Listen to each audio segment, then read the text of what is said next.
जैसा कि आप जानते हैं, अब तक 369 सीटों में चुनाव हो चुका है और आज 49 सीटों में चुनाव हो रहे हैं। तो आज 5 चरण में चुनाव खत्म हो जाएंगे और 2 ही चरण बाकी रहेंगे। पहले 2 चरण के बाद ही 19 अप्रैल और 27 अप्रैल के बाद ही ये स्पष्ट हो गया था कि दक्षिण भारत में बीजेपी साफ और उत्तर भारत, पश्चिमी भारत और पूर्वी भारत में बीजेपी हाफ। तो इस हाफ साफ के आधार पर 2 चरणों के बाद ही कांग्रेस पार्टी का मानना था कि कांग्रेस पार्टी और इंडिया गठबंधन के घटक दलों को एक स्पष्ट और निर्णायक बहुमत मिलना तय हो चुका है 4 तारीख को। और ये जो प्रधानमंत्री हैं, जो प्रचार कर रहे हैं, जो झूठ की महामारी फैला रहे हैं, ये निवर्तमान प्रधानमंत्री के रूप में कर रहे हैं। मैं ऐसा क्यों कहता हूं? ये विश्वास कहां से आया हमको? ये विश्वास आया हमारे कार्यकर्ताओं से, हमारे संगठन के जो बूथ लेवल तक काम कर रहे हैं उनसे जो जानकारी हमने हासिल की, जो अलग अलग जो राजनीति से नहीं जुड़े हुए हैं ऐसी संस्थाएं, नागरिक संस्थाएं की भी हमको जानकारी हासिल हुई।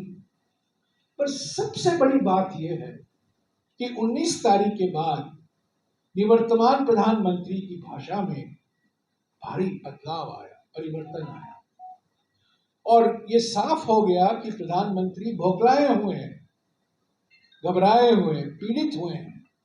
और 19 तारीख के बाद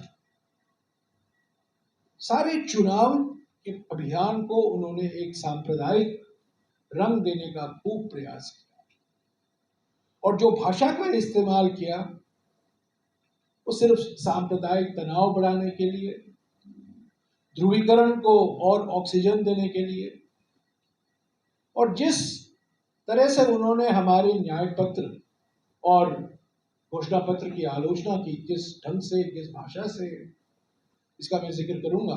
ये बिल्कुल साफ हो गया है कि प्रधानमंत्री 19 तारीख के बाद और खास तौर से 27 तारीख के बाद उनको भी जानकारी मिल गई थी कि उनका प्रचार का कोई असर नहीं हो रहा है, इसीलिए उन्होंने अपनी भाषा दी।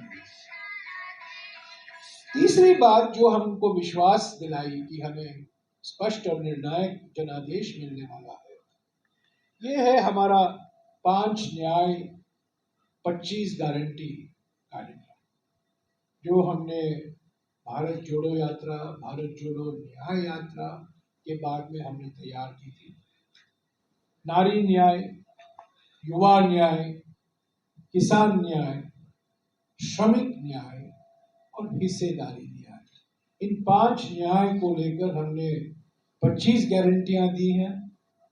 ये बहुत लोकप्रिय हैं, लोगों ने इसका स्वागत किया है, किसानों ने स्वागत किया है, महिलाओं ने स्वागत किया है, श्रमिकों ने स्वागत किया है, युवाओं ने स्वागत किया है और अनुसूचित जाति, अनुसूचित जनजाति और पिछड़े वर्गों के समाज भी इसका स्वागत किया। तो पहली बात तो यह है, हम विश्वास के साथ कह सकते हैं कि जून 4 को स्पष्ट और निर्णायक जनादेश कांग्रेस और इंडिया गठबंधन की पार्टियों को मिलेगा। दूसरी बात जो मैं आपके समक्ष रखना चाहता हूं कि प्रधानमंत्री निवर्तमान प्रधानमंत्री बार बार ऐसे मुद्दे उठा रहे हैं जो हमारे न्याय पत्र में है ही नहीं।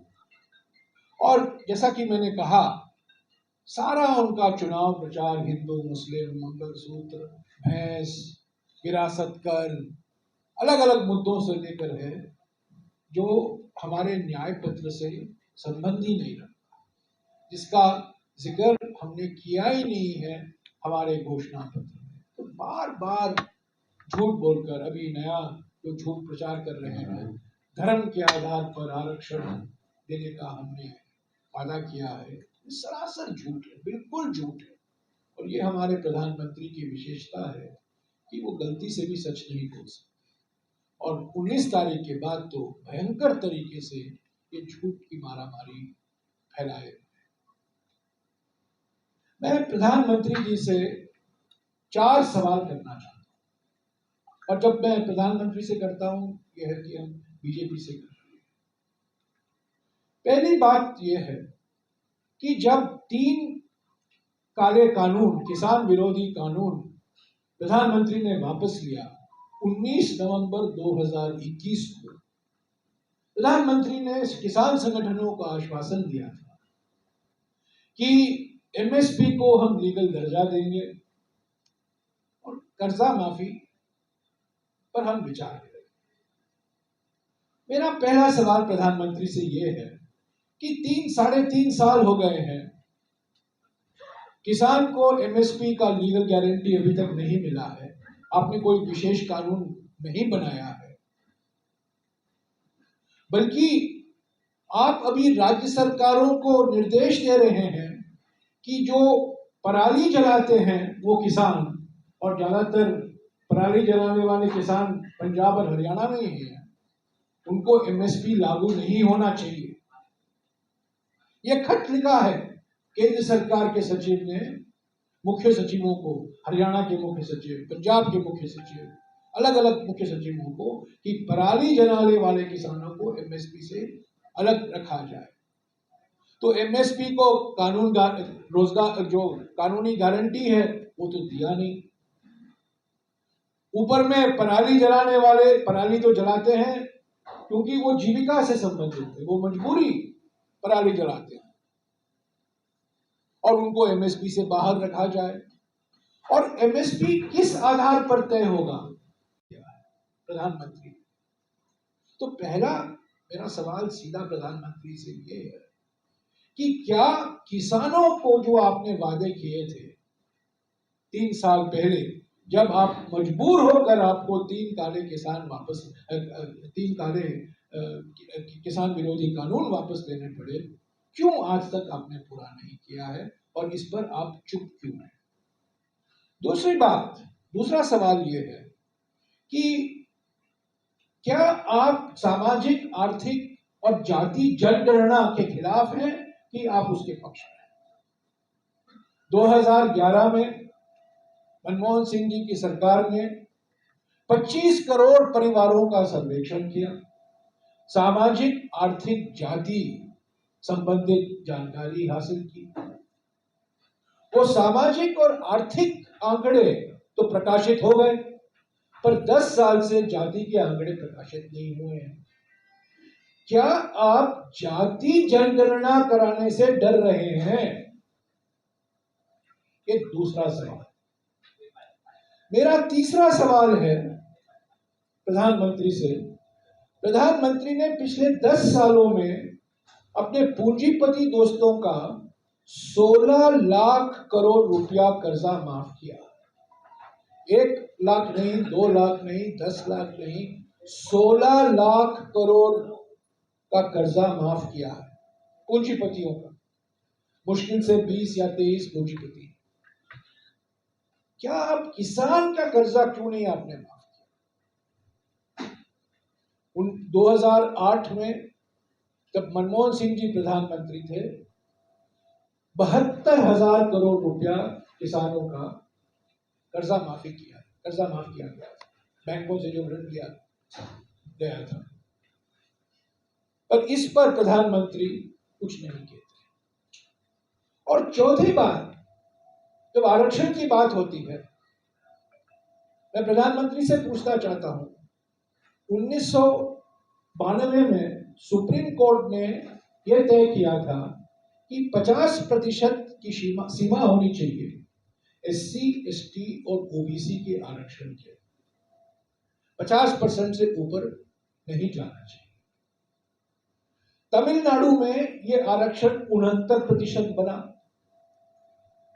और तमिलनाडु हमारे देश का एकमात्र राज्य है जिसका आरक्षण कानून हमारे संविधान में शामिल किया गया, हमारे संविधान के नवी सूची में शामिल किया गया।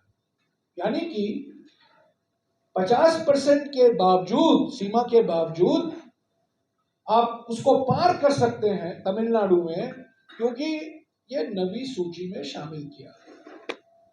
मेरा प्रधानमंत्री से सीधा सवाल है, क्या आप संविधान में संशोधन लाएंगे कि 50% सीमा आप बढ़ाएंगे और हरियाणा, महाराष्ट्र, यूपी, राजस्थान सभी राज्यों के आरक्षण कानून आप नवी सूची में शामिल कराएंगे कि नहीं?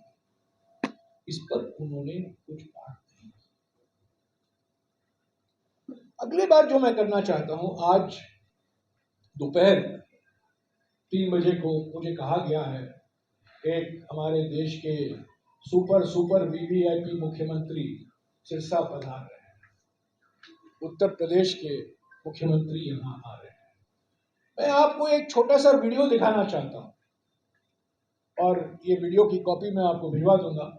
पर 2-3 दिन पहले मैंने ये वीडियो निकाला था, आप देख लीजिएगा और आपको पता चल जाएगा 400 पार के पीछे राज क्या है। दिखाइए।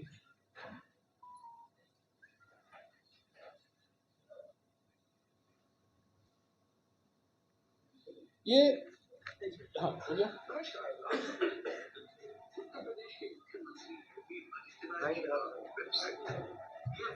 लिंक है yogiadityanath.in और इसमें बहुत सारी जानकारियां हैं काम के बारे में, योगी जी के सोच के बारे में, योगी जी के और यहाँ लिखा हुआ है।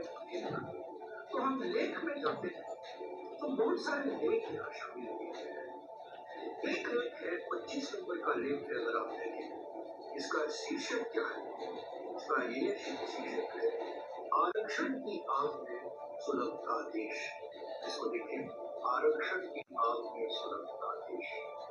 और योगी जी ने इस 2 पन्ने के लेख में करीब 2014 या 2015 में लिखा हुआ ऐसे शब्दों का इस्तेमाल करते हैं। ये बिल्कुल हमारे संविधान पर, बाबा साहब अम्बेडकर के संविधान पर ये सीधा आक्रमण है। ऐसे शब्द निकम्मा बनाने वाला आरक्षण, और कहते हैं विभाजनकारी राजनीति का हमारा आरक्षण, और कहते हैं आरक्षण का ये भयावह ये को मिल रहा है। देखिए, ऐसे भाषा का इस्तेमाल उत्तर प्रदेश के मुख्यमंत्री के मात्र दे सकते हैं। मैं समझता हूँ ये सोच आरएसएस की सोच है, ये सोच प्रधानमंत्री की सोच है।